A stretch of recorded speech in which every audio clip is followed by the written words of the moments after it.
Thank you so much for joining us in this roundtable conversation. The last period we talked about neonicotinoids. We're not going to talk about them this time. Okay? We may be able to circle back around. I have some questions that I've selected for our participants, and I know Tim Schuler wanted to participate in this, so I was kind of keeping an eye for him, but we'll save a question for Tim. I have a couple of questions that I've saved for our group. I'm going to let them speak. Each one of them will have an opportunity to answer the question, and if you have a question, please hold it and then we'll get to it, okay? As I said, the last go around, come on in folks. We spoke about neonicotinoids. One of the other hot button issues in the beekeeping industry is the use of antibiotics in honeybees, and that's one of the reasons that I've asked Dr. Cripps to join us today. Okay, Chris is considered one of the authorities in the country about this issue. Effective January 1st of this year, the U.S. Food and Drug Administration put into effect the Veterinary Feed Directive, or VFD, that classified honeybees as livestock, which places them under the provisions of the Veterinary Feed Directive. Am I correct, Chris? More or less. Okay. Due to this and other changes in the FDA's policy on medically important antimicrobials, honeybees now fall into the purview and care of the veterinarians.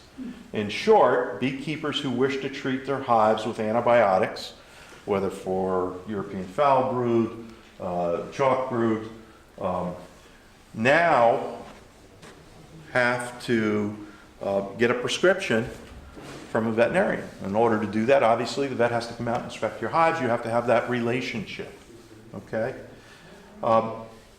If you would, Chris, would you talk a little bit about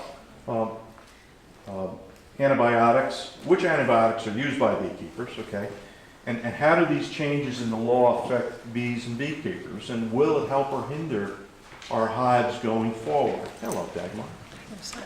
Yeah. So what the FDA has done is they're part of this national organization, the Presidential Committee on Antibiotics, and they're looking and saying that antibiotics are losing some effectiveness. So we have bacteria that are becoming resistant to the antibiotics, and this is a bad sign because the bacteria can transmit those resistant genes, to other bacteria. So they said, let's do what we can to control this and keep antibiotics so that they work for everybody all the time. And they've identified a bunch of different areas. So doctors are getting all this education about not just handing out antibiotics every time somebody comes in, with a little nasal discharge and say, oh, you must have, strep throat, here's some antibiotics, when really they have a cold. So that's part of it. Your doctor may say that to you.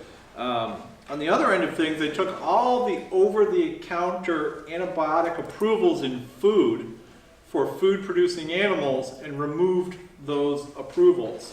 They went to the companies that make the antibiotics and said, if you relabel this as either a prescription or a VFD drug, and we make that go real fast and easy for you, it doesn't cost you anything, will you do it? And if you don't do it, you can we're going to do it anyways, and you can spend the money to get the new approval again. And they all said, okay, yeah, we'll do it your way. It's not going to cost us anything. So they took all the over-the-counter approvals away. Oxytetracycline was one that was used for antibiotics. Terramycin is the brand name for that. Tylan or Tylosin, Tylosin was another one. So a lot of people have used that. The third one is lincomycin, which most people haven't ever heard of in the beekeeping industry, but it was approved in 2012 for use in control of American foul brood. So those are the three antibiotics that are out there. They're all ones that are used in people and animals as well. So those approvals came off, and now a veterinarian needs to say, yes, I think this is a medically worthwhile decision to use this in order to try to control disease. So are you saying, Chris, that the beekeeper no longer controls that decision? Correct. The beekeeper can't just go down to Tractor Supply, buy a bag of antibiotic, and come in and put it in the hive. Okay, so in your opinion, how is that going to change how Mr. and Mrs. Backyard Beekeeper keeps their hives, or isn't it? So I would ask, how many people here have less than 10 hives? Okay, and keep your hands up if you've used antibiotics before. Okay, so I'm seeing 4 hands out of 30 that we had before. So I think it's a low change proposition for most beekeepers. A lot of the small beekeepers aren't using any antibiotics. And when I ask beekeepers, why would you use antibiotics? What are you doing with that?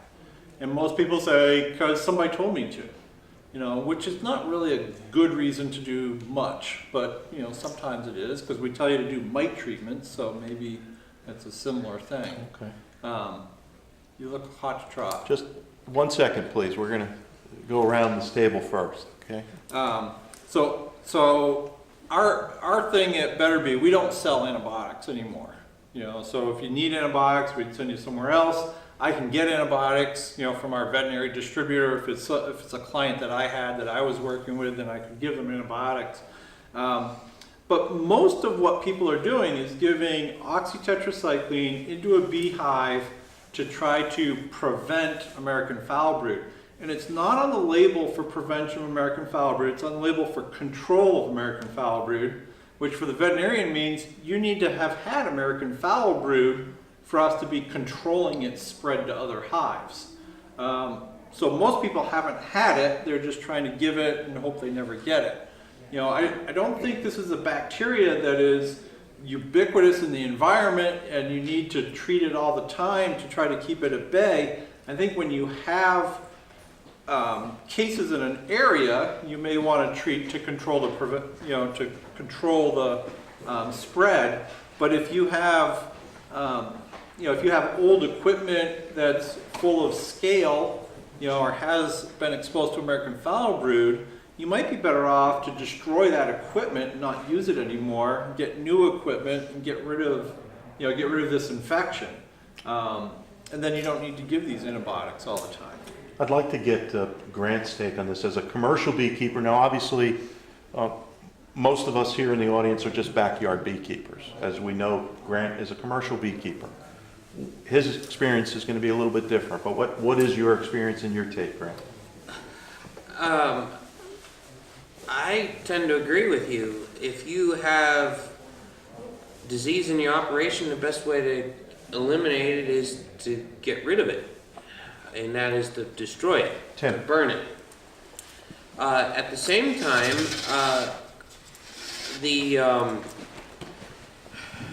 if you have disease in your area and you have a good inspection program, which happens to be what New Jersey has, not because Tim just walked in. Yeah, sure. Just very timely there. But yeah. Is that political? It behooves the beekeepers in that area to try to get it all cleaned up. And that cleaned up is by elimination, not by cover up. Okay?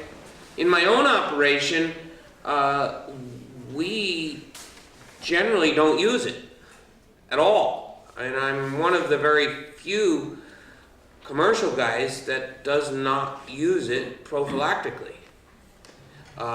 We do use it a little bit for European foul brood, because that's almost worse than American foul brood. It's kind of the thing that gets you but doesn't really get you.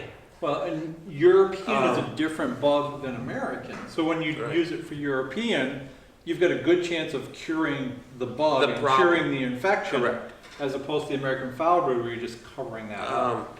But for American foul brood as the whole, the best way, and I think all commercial guys should just go in their operations, find out where it is and eliminate it. And we would eliminate a huge, resistance issue to terramycin and a huge reservoir for disease. But I also think that there's as a state apiarist, past state apiarist, there's that reservoir for disease more in the hobbyists, because those people don't know what it is. If it's okay, I'd like to bring Tim in on the conversation. We're talking about the new FDA law that went into effect January 1st, as you alluded to earlier, and we asked Chris to talk about it a little bit, what it means, how it's affected the, beekeepers and bees. Grant was just speaking to it. What's your experience with it, Tim? Well, we've seen in New Jersey several, well, not this past year, but the year before, where European foul brood increased in prevalence by probably 25%. I mean, for about the last 5 years prior to this year, it was increasing greatly each year. Why that is, I don't know. In New Jersey, we would only see it after blueberry pollination in the southern part of the state, in the pines, where the sandy soil is. Blueberry pollen is typically poor quality food for honeybees, and I was always told by my predecessors that they're put under nutritional stress, and that's why that disease would be there. But then we started seeing the disease all over the state. And my speculation was that one of the reasons we were seeing it, if it's a stress disease, is because people were not dealing with Varroa. Varroa was putting a tremendous stress on the bees, and that's why we were seeing it in areas where normally there was very good pollen, good quality pollen, and a variety of pollen available. I couldn't prove that. That was just a speculation. Now, this past year, we saw very little European foul brood. Why that is, I don't know.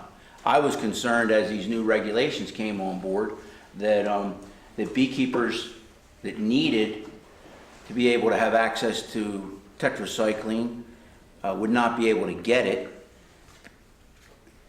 quickly enough to deal with an outbreak of European foul brood in their colonies, because they didn't have a relationship with a veterinarian. Most of the veterinarians in New Jersey are small animal practitioners who would not really know much about these regulations, and it would kind of catch them off guard. So I tried to encourage people, just like I said in my spiel out there, if they have a pet and they have a relationship with a veterinarian, talk to them about it and see if they would be willing to do it. Some veterinarians who are also beekeepers had said, well, I wouldn't prescribe it for them unless you told me that they had European foul brood and wanted an inspection from me in order for them to get it. So it just becomes a lot of red tape, in my opinion. Jerry, do you have something you want to add? I do. Oh, Grant does. Yeah, I'm Sorry, gonna go first. when you're done. Who here is taking antibiotics because you're afraid of getting something from one of your neighbors? Look to the left or right, just to be sure.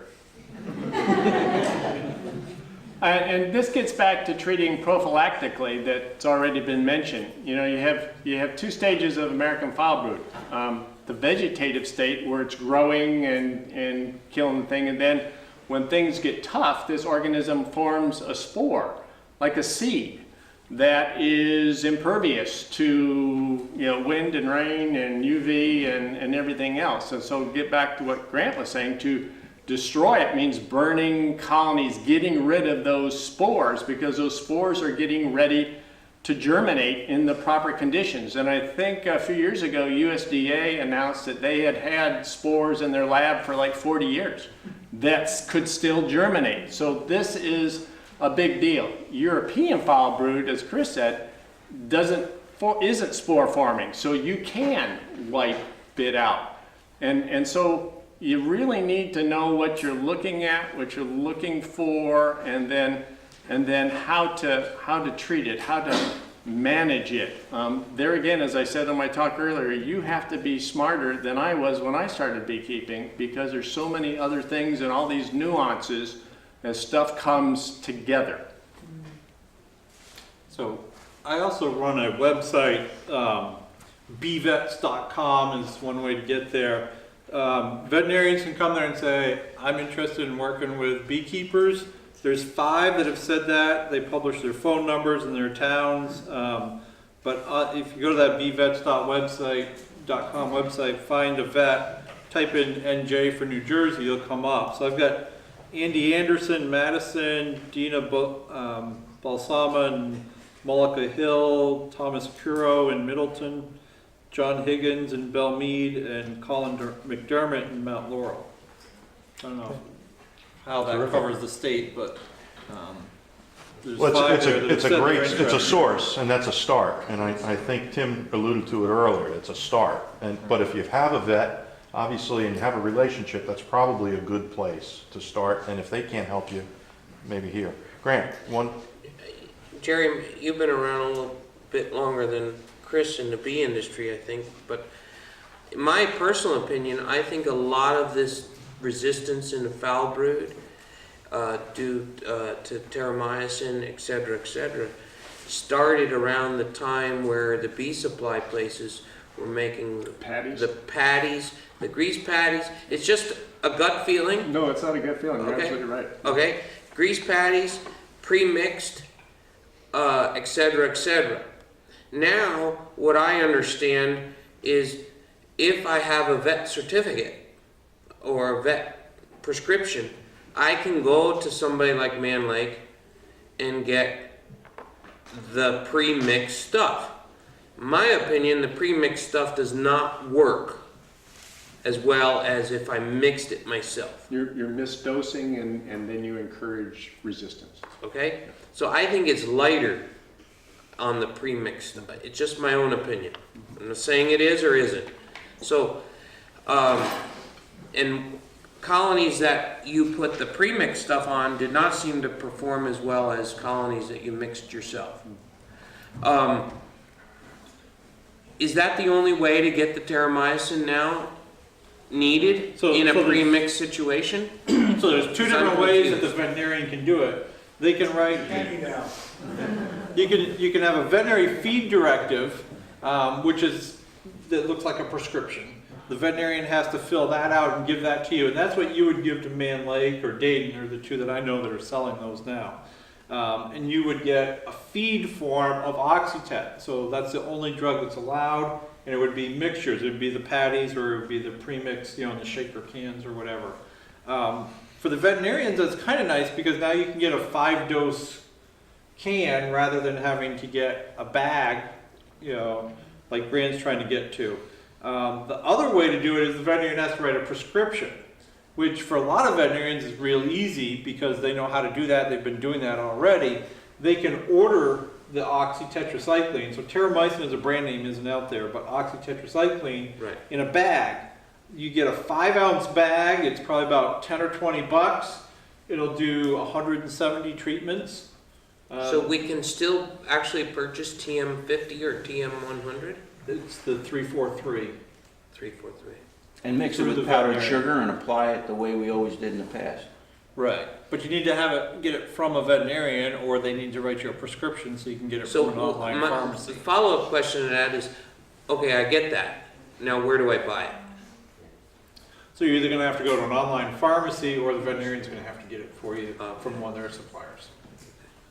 Okay, so Tom's gone, so we can do what we want. This lady's about ready to bust a gut earlier. I just have good questions for me anyway. Two of them. I've never used tetracycline, and it sounds to me from hearing what you've said is that you use it to control AFB and European foul brood. That's how it's talked on the label, That's is for how the it's control. taught. What is the data that says that it actually does what you think it's going to do? Like, does it have 100% efficacy in treatment? So one of the ways of testing the efficacy is you can take the bacteria and grow it on a plate, Yeah. and then you can put an antibiotic disc on a plate before it grows and see how close does the bacteria grow to that antibiotic. So that's what the USDA does if you send a sample down to Beltsville. You're shaking your head now. They'll test for positive and negative, they won't grow it for resistance right now. All right, that's They what they used to. But that's how you would measure it, is how big is that zone, they call it a zone of inhibition. How far from that disc will the antibiotics, will the bacteria grow? So the closer they grow, Right. the more resistant the bacteria is to that antibiotic because it can live even in higher concentrations. So that's one way of testing, and that's the way that's done in the lab to see what's going to happen out in the field.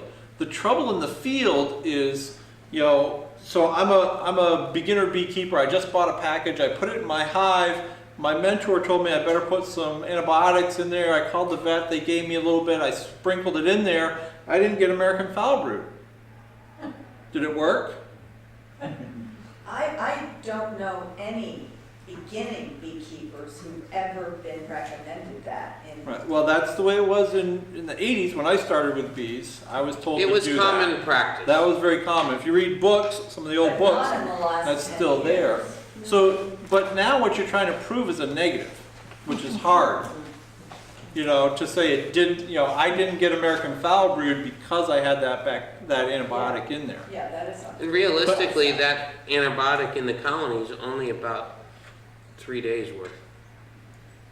And Right. And you're treating three. And you're And to treating. get back, I want everybody to understand that American foul brood is spore forming. It makes Oh, seed. yeah. So you could be treating, and it won't start the vegetative state. But once that goes away, that's where, getting back to here, we have to destroy those spores because they'll be there for the next 40 years waiting for you or whoever takes your colony over to start growing. So this is why elimination is better than control, if that's the right way to say it. Yeah. Do any of you have any experience with gamma radiation or ozone to So treat this was spores? the next thing I was going to Instead- say is, you guys are in a wonderful position here because you're next to Chester County and PA, and they do irradiation. And I don't know if they do irradiation here, if they do it in PA, but they gather up pallets of beekeeping equipment to run through the chamber. And My that's one way to opinion get for rid of that is just burn it and destroy Be done. it because Right. the cost Then of you're done. the chamber Yeah. is equal to just getting rid of the stuff in the first place. I hate to interrupt here, but Can I add a couple things? you sure can. We had less than Who am I to argue with here? less than 0.5% American foul brood. American foul brood is not the issue when it comes to the oxytetracycline. It's the European foul brood.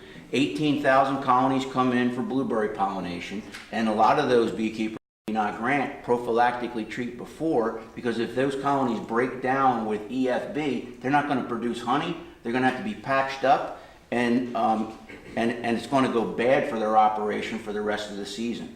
And I understand you can't prophylactically treat for something under these new regulations. Is that true? No. So treating as a prevention, For EFB. we're taking our bees into blueberries, we want to treat as a prevention. We're taking our bees to almonds, wherever we're going. We want to prevent whatever we pick up because we know we're going into stressful time, we're likely to pick up something, and we don't want to deal with it. So the veterinarian at that stage can say, I think this is likely, and we should treat, or have the ability to do that as a preventive measure. Okay. Okay, so now instead of doing for control, which is on the label, we're doing for prevention, which is extra label drug use. So there's special laws that apply to that, but if you go back to the antibiotic that you mix, it's very easy and it's very clear and legal to be able to do that. Okay. The one that you mix yourself, The not one the that you mix pre-mix. yourself, We they can can write a still buy. prescription. and Okay. give it As to long you. as we get the right. As long as you have the right prescription. Yeah, and the veterinarian should be able to do that, either based on the exposure that we know we're going to have to the stressful time, and then having a stress bacteria, that comes up likely with that stress, all that lines up to, we ought to be able to do this. That's medically worthwhile and important. One question, okay, we're good. It occurred to me, he said no. Becky. Oh, I'm sorry. Did we have one? Yes. Oh, real quick. Go ahead. I just got an email from the Beltsville Bee Lab yesterday saying I have EFB. So can I take that certificate from the lab and send it to a distributor of tetracycline or tetracycline? No, you No, need to I still need the have vet paperwork and the from the veterinarian. intermediary. But she can take that to the vet?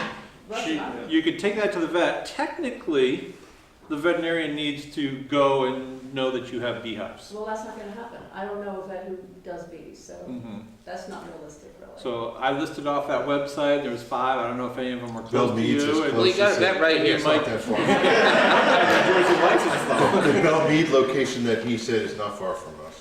It occurred to me, really, the only thing we're lacking here are a couple of beers. This is really what this should all be about, you know? A bunch of people getting together. I said I wasn't going to do it, but I am going to do it. Since the last go-around, we talked about the subject of neonicotinoids, and it's a hot-button issue, and I hate to put you guys through it all again, but your explanations and experiences, I think, are very valuable, and I think it's important to share with these people. So if you don't mind, I'm going to read my question to you again, Jerry. Did you record it before? Can we No, just they play it didn't. back? Oh. No, they didn't record. We didn't record the last People are session. new this time versus last time. My question to Jerry in the last go-around was, neonicotinoids, they've received national and international attention. First, what are they, and how do they work, and are they responsible for the demise of honeybees and native pollinators, or is this all just media hype and public hysteria? And where does the evidence lead us? So, Yes. okay. That was the easy. Verbatim, Jerry. So, neonicotinoids, the key word in there is nicotine. Nicotine is a plant-produced poison. Tobacco produces nicotine to protect itself from bugs that would eat it and cause it to die and not be able to reproduce. It's very good for that, for insects, and so what has been found, instead of growing 100,000 acres of tobacco, you could synthetically produce a nicotine that could be used to control insects. It's one of the most widely used pesticides to control insects because it doesn't hurt mammals. It doesn't hurt you and I and cows and dogs and all this other kind of stuff. And so it's very valuable in that way, is it doesn't hurt us. It is an insecticide, so if it's misused or misapplied, not following labeled directions, and it gets in contact with honeybees, it's going to kill them. That's just the way it is. And so there have been some incidences in the news the last several years talking about dust off, and what that means is that there are some agricultural seeds that are coated with neonics and other products, so that when that seed is planted, that seed's protected from ground eating worms and what have you, so it has a chance to germinate and get out of the ground, and then all this stuff breaks down. But you can picture a corn seed is rough and wiggly and everything else. When that seed is coated and then put through a planter by a commercial agricultural grower, sometimes those seeds rub together, and because of those rough surfaces and stuff, sometimes those seed treatments come off. And the way the planters are designed is some of that dust then will enter the air, and if bees are close by or anything else, certainly it will affect them. There have been some of these, but it isn't universal, and it's just only been a few. But it's something that we certainly need to be aware of and watch, so that everybody follows label directions, and so that honeybees and other pollinators and other insects are protected. But remember, this is basically copying a plant-based product. Doesn't mean it's more toxic. We're just copied it so that it could be used more widely. Plants produce lots of toxins. Who here drinks coffee every morning? You like caffeine? Yeah, caffeine is a pesticide that coffee produces so that it doesn't get eaten by insects. And so we ingest non-acute amounts of these poisons, so we get this psychotropic effect, so it gets you going in the morning. People who smoke cigarettes and chew tobacco get neonicotine, does the same kind of thing. who here drinks alcohol? That's yeast pee. You know, if you just want to go on and on and on. So the dose makes the poison. We need to be more careful, but is it causing the demise of the industry? I don't see any data that says that. Grant followed up with his experience and Word by word. I want to hear this word by word. Did you memorize it? Well, let's put it this. Do you have any experience with neonicotinoids? Well, I was hoping we'd get to other questions besides this. My personal opinion is I think that we personally do not see an issue with that product. But I think I said in the last group, I believe there's added pressure in certain areas of the country due to the lack of variety of floral sources that may increase the potential for the neonics to be a problem. At the same time, when you hear about all this, you don't hear, this isn't word for word, you hear a lot of mouths going, and it's the same mouths that are complaining. Bee losses, neonics, bee losses, neonics, bee losses, neonics. It may not be the neonics, it may be beekeeping. And you need to be careful of listening to all of that chatter, but I don't know that there's any science, Jerry, you're better at it than I am, that says, yeah, that has a key factor in CCD. Yeah, no. It may have a sublethal, a Sure. A contributory effect, yeah. contributory. I'm not saying it doesn't have anything, but the other parts of beekeeping can help compensate, I believe, for those other issues. And that's when we talked about nutrition and... Right, Yeah, nutrition, and mite management, and it all, no matter who it is, mite management is the biggest function, and I know everybody is sick and tired of hearing it. All right, so here's my next question, and this one's to Grant. This is what we call just a little, we're laying it in there for you. Okay. In your opinion and experience, what's the largest issue facing honeybees today? And is there a solution to the problem? And what's the prognosis? Well, in my opinion, I came before mites and trachea mites and all of this stuff. It was easy. Oh, you could go hunting and fishing the rest of the year. Yeah. Yeah. You know, that goes back to the day you could make a 2-frame split in Florida, 1 frame of brood, a frame of honey, and in a month you had a whole single box of bees and you made a 200-pound crop. Doesn't exist anymore. Yeah. People have to change. Varroa, in my opinion, is the biggest detriment to our business. It costs us tremendous amount of money. For our own operation, about $60,000 a year for mite management.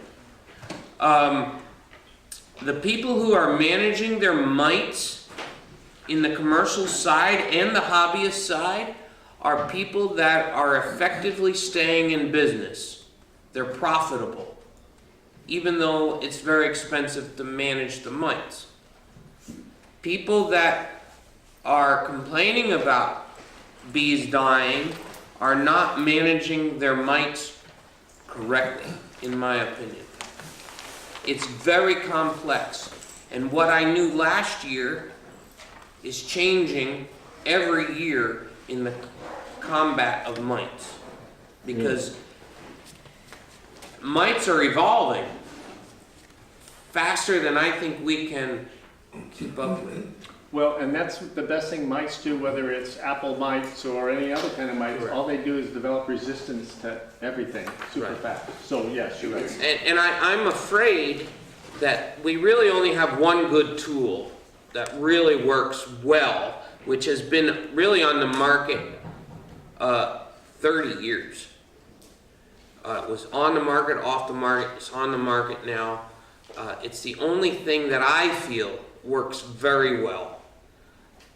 But that time is limited. And after that, I don't know.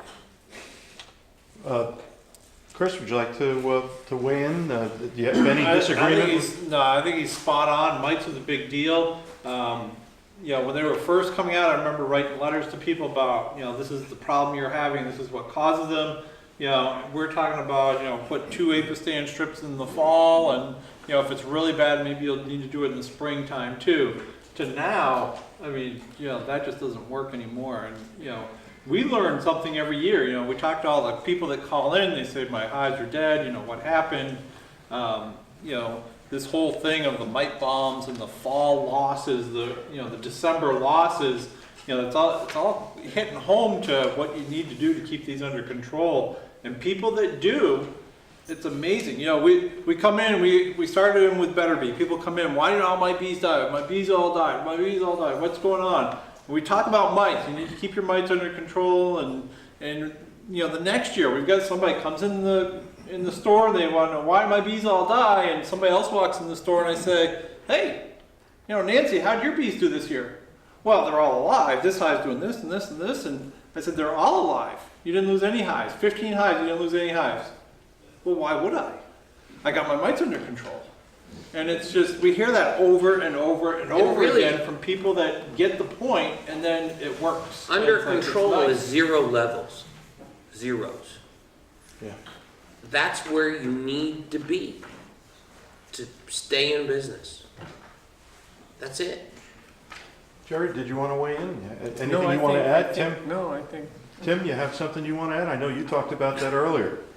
We don't Tim want to beat a sick of dead it. horse, but as Chris says, I mean, essentially you have to be the dead horse. What resistance are you getting from beekeepers for not treating? They don't think they have them. They don't want to use a chemical. And then they lose their bees for 2 or 3 years, and then they use something to control Varroa mites, and then there's no greater compliment than to have somebody say, Tim, I did what you said, and they all came through and I made a honey crop. Yeah. That's the difference. Yeah. I'm not trying to lead people down the wrong path. I'm trying to help people be successful. And really, if you can't manage your mites, just like I said in my talk, you're not going to be successful. I mean, I feel like I could put my $60,000 a year to better use. I really could, and I hate it. I could employ 2 more people. My business would be more profitable. I would make more honey. Economically, the business would be more stable. But that's not the options I have. If you don't I treat, have to you do lose. it, Dead or I'm bees don't out of make anything. business. That's right. You'd be out of business. Dead bees make no honey. No. Question up And there. weak ones Yes. don't either. One quick question. If neonicotinoids aren't the big thing, the big thing in the sky, why are some of the states starting to ban them? So I get to follow this globally. And it seems to me, and this is just my impression, that you are voters. And so if you are voters and you tell your elected officials or your government that the world is falling down because of something, what are those elected officials going to do? They want to keep their job, and they're going to respond to your requests and your things. And because if you look at the science, and there's been, golly, there was an article in, I think, the New York Times last week. 50 scientists signed a letter saying it's not there. But the average person walking out of the Walmart Supercenter right now listens to other things. And so this is why this group and the New Jersey beekeepers and Sussex and everybody else that's represented is so valuable, because all this stuff is getting out where ordinarily it wouldn't get out. We're running out of time. There was one question regarding the antibiotics. Chris, So if you the don't... question was, is there any information regarding the cost of getting an RX for Oxytec? No. That's the simple answer. The simple answer, no. If you have multiple veterinarians in an area, you can call and get different quotes and whatever. Part of it's going to be, what do you need to have done? Are you looking for, I've got one hive in the backyard, I want to treat for some European, you got a good relationship with the veterinarian, maybe they'll do it and not charge you. You know, maybe you'll get the person who wants to go letter of the law, T by I, all the lowercase j's have a dot on the top. You know, maybe they're going to want to spend hours and do something. Personally, I'd rather work with the first person than the second person, but you need to find out who you've got that you can work with. I'm going to ask just one other quick question real quick, and this one I'm going to direct to Tim, because I know you alluded to it earlier. Research shows our hives are contaminated with any number of pesticides, fungicides, miticides, and I know you've done some research on this. Can you talk about the results of your research a little bit, and are the concentration levels of the various chemical compounds typically toxic to the workers, the queens, the larvae, and are there any synergistic effects that we need to be concerned about? Well, I don't know all that, but I can tell you what I do know. We did, as part of the National Honeybee Survey, I've been collecting stored pollen out of 10 apiaries every year for probably the last 5 years. Very rarely do we find a neonicotinoid in stored pollen. We do occasionally. Usually, and I can't tell you off the top of my head, usually they were in agricultural area. Most of what we find are thymol, the metabolic degradation chemical from amatraz, I forget what it's called, but it's a big name. We find a fair amount of fungicides, and I think that's probably what's causing a lot of the problem with guys on commercial blueberry pollination is fungicide exposure. That's part of the National Honeybee Survey. 5 years ago, I found 20 different pesticides. This past year, I think we found 6 different pesticides. So it looks to me like the trend has been downward. So some of this conversation may be good, maybe there's more responsible use, not really sure. The other thing I know is that the year that I did all the pollen collection, Janet said it was 3 different land use. We collected pollen from beehives in 5 different land uses throughout the growing season. The time that we found the most amount of pesticide was in July, August during the dearth, because that's when the bees were probably driven more towards agricultural types of crops. And the only place, I looked specifically for neonicotinoids during that testing, the only place we found them were in beehives that were in a suburban setting, which I thought was very interesting too. It's kind of contrary to what you would expect. Well, it is. That's why I say you can't assume anything in the bee business. You have to look for the answers. Mm-hmm. Otherwise, it's very easy to make wrong assumptions. Mm-hmm. Yeah, so that's what I know about that. Jerry, you have anything you Well, want to no, talk about? and I just want to back up Tim with what he said, and if you had a chance to, come first thing this morning, there's 40 million acres of suburban lawns in the United States, taking 18 million pounds of chemicals to make them look like the 18th hole at Augusta. And if you look at some of Galen Dively's research in the past, it shows that some of these things are incorporated into our landscape and our yards and what have you. And so we can certainly point our finger at production agriculture, but if you have 40 million acres, 18 million pounds of stuff on them, we can do better. We have to do better. And there are all sorts of options so that we can do better. Questions? Yes, sir. Isn't the great popularity of neonics nowadays due to the fact that it's systemic and does not require reapplication after? No, it's not. It's that it has low mammalian toxicity because the way it's labeled and used now, certainly some of it does become systemic, but it's such small dosages that it doesn't have any effect on insects. Yes, sir. You said your study was about the pollen, right? You measured do they ever measure insecticides or any other contaminants in the honey itself as a study? Like, so you go to the food market, it says 100% pure honey, right? Well, is there any Food and Drug Administration or USDA or whatever? Is there anything that analyzes how much of contaminants is actually in the honey in terms of pesticides or the things that you measure in the pollen or these other chemicals that you're talking about? The end product itself. Yeah, large packers, Yeah. when they buy honey from other people, outsourced honey, they test it in their own lab. And is there And if the residues are too high, they don't accept They it. won't accept your honey. and is there a chart or a level? I mean, where do you look that up? Where do you see that? That's probably FDA information, I don't know. Food and Drug Administration. Yes, sir. Jerry, I got one for you. Back to the neonics for a second. So generally speaking, probably in our group, we would be less exposed to it because we don't have the heavy agriculture that you might see in the Midwest or Western states. But it is a neurological interrupter for the bee, is it not? Oh, for insects, yes. Yes, and the interesting thing is, you know, we talked about large commercial beekeepers and you know, Grant can certainly, you know, step up to this, but, you know, Bread 80 has 100,000 colonies. Where do you put 100,000 colonies? And so beekeepers, you know, have to go with their hat in their hand to places that are flat and you can access with a semi, and that's next to production agriculture. And so that's one of the problems is where do you put bees when they're not in contract pollination or producing a honey crop? And so, you know, this is, and farmers have been very patient, but I think they're losing their patience because beekeepers access their property and then the beekeeper blames them for problems.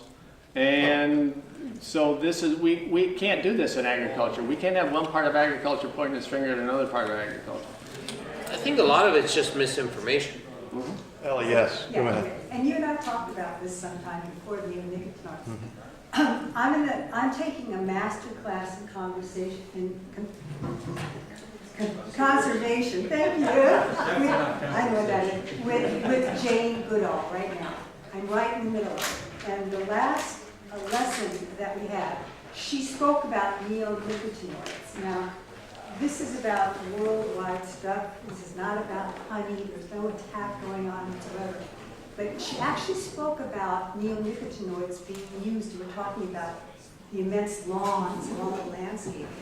Neonicotinoids now being used in plants that flower. And her concern about those neonicotinoids being used in plants that flower, that pollinators, and she didn't even reference honeybees in specific, pollinators might come to. So these are ornamental plants around your house? Yeah, the plants that flower around your house, bee balm, this, that. When I went out today to get some stuff from Servos, I said, do you have neonicotinoids in these plants that the bees will be attracted to? And so why do they put them in the plants? They put them in plants because just like, for instance, sometimes bread, have you noticed that some bread stays beautiful on the shelves while other bread starts to not look so good because it's more natural? The neonicotinoids make the plants stronger. They stay in the plants. And her concern, again, there was no attack going on. Her only concern was how important pollinators are, like you were showing in your slides. When we don't have pollinators, JC has a much smaller breakfast, right? That they do affect the neural capacity of insects. Sure. And she's concerned about the amount that pollinators would be getting because they're so teeny. Well, from ornamental plants around yards. Home For plants Depot. around the yard. Home Depot sells their ornamental plants. If you look on the sides, a friend of mine pointed it out to me, you look on the side, it'll tell you that it has neonicotinoids in it. Really? Home Depot. And Lowe's and so on. So this is, she was bringing that out as a concern. And it's not as if she was attacking anybody. She was saying it made sense that the industry would do that. They wanted their product to last longer, but they weren't looking at maybe the unintended Consequences. negative Yeah. consequences. Yeah. No, makes sense. Makes sense. Kevin had one more question. Can you speak to the density of hives in New Jersey and the impact of Varroa transmission as opposed to other places? Is there any safe place where you might be isolated from others? Or do you think, maybe Tim, you could say this more, is everybody one big heterogeneous hive because we could all fly to each other's hives, and, you know, you hear the talk now that if you have a neighbor and they have a neighbor and they have a neighbor, everybody is all in the same food chain, right, as far as Varroa transference. Do you think there's any places in New Jersey that should not be treating because maybe they're isolated enough not to be exposed, or are we saturated enough that there's just no chance for us? I think that I might know of about 50% of the people that keep bees in New Jersey. Tremendous amount of people don't register. They don't know they have to register, to be honest with you. And there are some places, I mean, I can even look on my own GPS unit in my truck. The only people that are on that are people that I've been to before. I just had a fellow yesterday say to me, well, there's no beekeepers near me. I said, well, let me see if that's true. Just ones I've been to. There's one within a mile of him, a mile and a half, and 2.5 miles. And he didn't think there were any beekeepers near him. And they were all well within the fly zone of a rob out or something like that. So I would say that there's certain places, Hunterdon County, Bergen County, Cape May County, loaded with people. Burlington County, loaded with That's people. just beekeepers, Tim. Just- forget about swarms. Right. Forget about feral swarms. Where I go for late summer and fall, we're one of our own worst enemies, because every swarm that went out, that's coming back to get me in October. Yeah. You know, no, Because serious, because of what we want to say. Where do you take your Yeah. hives, Kurt? Yeah, but even though I'm basically the only person in that zone, we are our own worst enemies by lack of good management, and some of it you can prevent, some of it you can't. I hate to cut this off. This has been really, really educational. And I want to thank each and every one of our participants.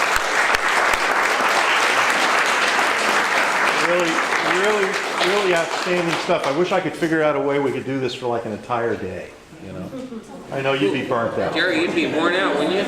Yeah. Listen, we have 2 or 3 minutes.